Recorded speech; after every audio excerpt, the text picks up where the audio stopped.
അസ്സലാമു അലൈക്കും വറഹ്മത്തുള്ളാഹി വബറകാതുഹു. അല്ലാഹുമ്മ സ്വല്ലി അലാ സയ്യിദിന മുഹമ്മദിൻ വഅലാ ആലിഹി വസ്വഹ്ബിഹി വസല്ലിം. ഏറ്റവും സ്നേഹം നിറഞ്ഞ പ്രിയപ്പെട്ട ആശിക്കീങ്ങളെ, പരിശുദ്ധ റമളാൻ മാസവും ചെറിയ പെരുന്നാളുമൊക്കെ വളരെ ഭംഗിയായിട്ട് നമ്മളിൽ നിന്ന് കഴിഞ്ഞുപോയി. അൽഹംദുലില്ലാഹ്, അള്ളാഹു നമ്മളിൽ നിന്ന് പരിപൂർണമായും സ്വീകരിച്ച് അനുഗ്രഹിക്കട്ടെ. പരിശുദ്ധ റമളാൻ കൊണ്ട് വിജയിക്കുന്ന ഭാഗ്യവാന്മാരിൽ അള്ളാഹു നമ്മെ എല്ലാവരെയും ഉൾപ്പെടുത്തി അനുഗ്രഹിക്കട്ടെ. ആമീൻ യാ റബ്ബൽ ആലമീൻ.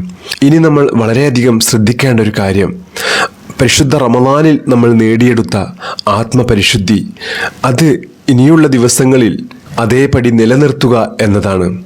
അള്ളാഹു നമ്മെ കാത്തുരക്ഷിക്കുമാറാകട്ടെ. പരിശുദ്ധ റമളാൻ നമ്മളിൽ നിന്ന് സ്വീകരിച്ചിട്ടുണ്ടോ എന്നറിയാൻ റമളാനിന് ശേഷം ഉള്ള നമ്മുടെ ജീവിതം നോക്കിയാൽ നമുക്ക് മനസ്സിലാക്കാൻ കഴിയും. റമളാനിൽ നമുക്ക് ഇബാദത്തുകളോടുണ്ടായിരുന്ന സമീപനം എങ്ങനെയായിരുന്നു, അതുപോലെയാണോ നമ്മൾ ഷവ്വാലിലും നമ്മൾ പിന്തുടരുന്നത് എങ്കിൽ പരിശുദ്ധമായ റമളാൻ നമ്മളിൽ നിന്ന് സ്വീകരിച്ചു എന്ന് നമുക്ക് ഉറപ്പിക്കാം. അള്ളാഹു നമുക്ക് തൗഫീഖ് നൽകി അനുഗ്രഹിക്കട്ടെ. ഇനിയും ഒരുപാട് റമളാൻ മാസങ്ങൾ അള്ളാഹുവിൻ്റെ പൊരുത്തത്തിൽ ചിലവഴിക്കാനുള്ള തൗഫീഖും ദീർഘായുസ്സും ആഫിയത്തും അള്ളാഹു നമുക്ക് എല്ലാവർക്കും നൽകി അനുഗ്രഹിക്കട്ടെ. ഒരുപാട് ഇബാദത്ത് ചെയ്യാനുള്ള തൗഫീഖ് അള്ളാഹു നമുക്ക് എല്ലാവർക്കും നൽകി അനുഗ്രഹിക്കട്ടെ. ആമീൻ യാ റബ്ബൽ ആലമീൻ. ഇൻഷാ അള്ളാഹ് നമ്മൾ ഇന്നത്തെ ഷവ്വാൽ മജ്ലിസിലേക്ക് പ്രവേശിക്കുകയാണ്.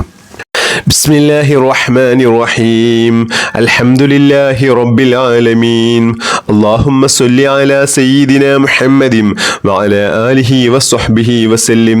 اللهم ربنا آتنا في الدنيا حسنة وفي الآخرة حسنة وقنا عذاب النار.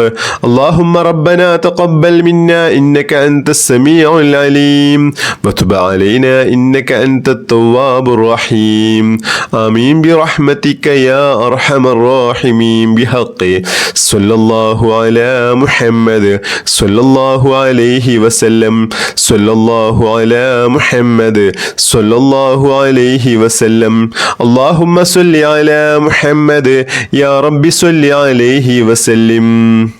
بحق جميع الأنبياء والمرسلين والحمد لله رب العالمين.